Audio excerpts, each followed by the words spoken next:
வணக்கம் ஃப்ரெண்ட்ஸ், இன்றைக்கி வந்து காளான் பிரியாணி எப்படி பண்ணுறதுன்னு செஞ்சு காமிக்க போகிறேன். வாங்க வீடியோக்குள்ளே போகலாம். அதுக்கு முன்னாடி நம்ம சேனலை நீங்கள் சப்ஸ்கிரைப் பண்ணலன்னா சப்ஸ்கிரைப் பண்ணிவிடுங்க. பக்கத்தில் இருக்கிற பெல் ஐக்கானையும் கிளிக் பண்ணிவிடுங்க. நான் வந்து 200 கிராம் காளான் வாங்கி க்ளீன் பண்ணி வச்சுருக்கேன். 3 தக்காளி கட் பண்ணி வச்சுருக்கேன். ஒரு பெரிய வெங்காயம், 1.5 ஸ்பூன் மிளகாய்த்தூள், 1.5 ஸ்பூன் மல்லித்தூள், கரம் மசாலா 1/2 டீஸ்பூன், மஞ்சள் தூள் 1/2 டீஸ்பூன், இஞ்சி பூண்டு பேஸ்ட்டு, புதினா, கொத்தமல்லி, தாளிக்கிறதுக்கு சோம்பு, 1 டீஸ்பூன் நெய், தேவையான அளவு ஆயில் எடுத்துக்கோங்க. நான் இந்த கப்பால் 1 கப் ரைஸ் எடுத்திருக்கேன். வாங்க எப்படி பண்ணுறதுன்னு பார்க்கலாம். கடாய் வச்சு கடாய் காஞ்சனும் 1 ஸ்பூன் நெய் விட்டுக்கோங்க. 3 ஸ்பூன் ஆயில் விட்டுக்கோங்க. ஆயில் காஞ்சோன்னா சோம்பு பொரிஞ்சதுக்கப்புறம் வெங்காயம்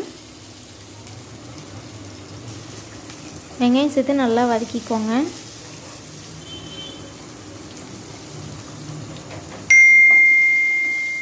வெங்காயம் வதங்கிறதுக்கு கொஞ்சோண்டு சால்ட்டு வேணும் சேர்த்துக்கோங்க. இப்போ வெங்காயம் நல்லா வெந்துடுச்சு. நான் வந்து 2 ஏலக்காய் சேர்த்துருக்கேன். ஏலக்காய் நீங்கள் சேர்த்துக்கிறதுனா சேர்த்துக்கலாம், இல்லைன்னா தேவையில்லை. வெங்காயம் நல்லா வதங்கிடுச்சு. இப்போ நான் தக்காளி சேர்த்துக்கிட்டேன். தக்காளி சேர்த்து நல்லா வதக்கிக்கோங்க. வெங்காயம் நல்லா வதங்கினோடனே இஞ்சி பூண்டு பேஸ்ட்டு சேர்த்துக்கோங்க. அது என்னால் காமிக்க முடியல. இப்போ தக்காளி நல்லா வதங்கிடுச்சு. நம்ம வந்து கொஞ்சம் புதினா, கொத்தமல்லி சேர்த்து வதக்கிக்கலாம்.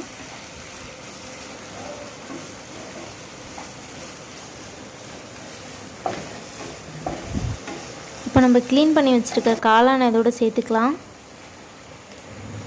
காளானை சேர்த்து நல்லா மிக்ஸ் பண்ணி விடுங்க.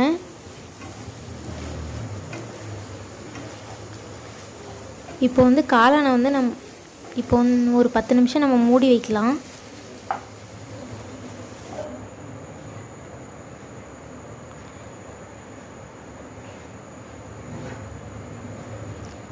இப்போ ஓப்பன் பண்ணி பார்க்கலாம். இங்கே பாருங்கள், காளானில் நிறைய தண்ணி விட்டுருக்கு. இப்போ வந்து நம்ம மசாலா தூளெல்லாம் சேர்த்துக்கலாம். மசாலா தூள் சேர்த்து நல்லா மிக்ஸ் பண்ணி விடுங்க.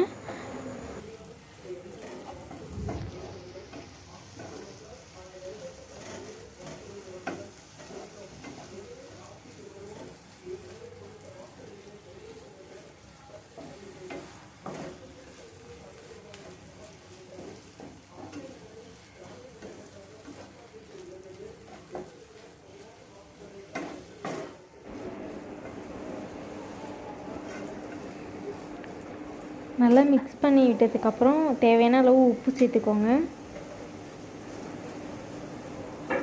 உப்பு சேர்த்து நல்லா மிக்ஸ் பண்ணி விட்டு திரும்ப ஒரு 10 நிமிஷம் மூடி வச்சுடுங்க.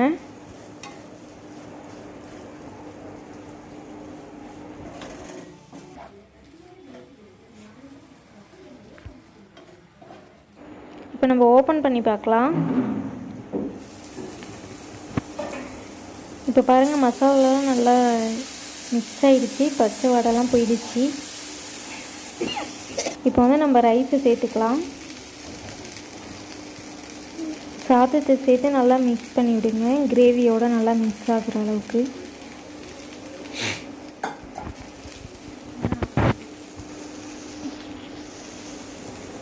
பொறுமையாக பண்ணுங்கள், ரைஸ் உடஞ்சிடாமல் பார்த்துக்கோங்க. இப்போ பாருங்கள், நல்லா ஃபுல்லாக எல்லா ரைஸையும் நல்லா மிக்ஸ் பண்ணியாச்சு மசாலாவோட.